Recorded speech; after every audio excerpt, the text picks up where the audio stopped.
Auckland-based Rocket Lab was conceived by founder Peter Beck in 2006 after becoming dissatisfied with the US space industry. Giving himself just 3 weeks, he travelled to Silicon Valley, where he was successful in acquiring Tier 1 venture capital funding. Since putting its first rocket into space in 2009, the company's continued to grow and is now in hot demand. The way I think of business especially is like a chess game, and it's a matter of making sure you have all of the right pieces positioned in the chessboard.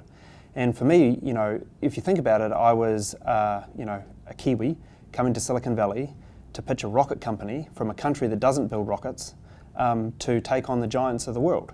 So it would seem a little bit improbable, for a layperson, but it's a matter of going there and understanding and clearly laying out the opportunity, clearly laying out the business plan, and making sure you have all your chess pieces in the right place.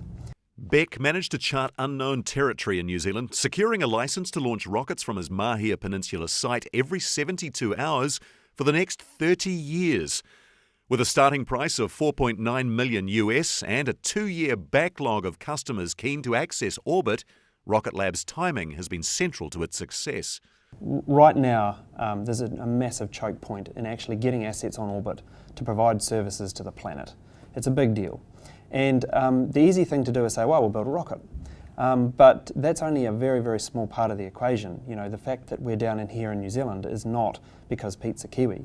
The reason why we're in New Zealand is because we needed to build a launch site that could achieve the frequency of launch that we needed to achieve to actually move the needle on unlocking, space as a domain to use.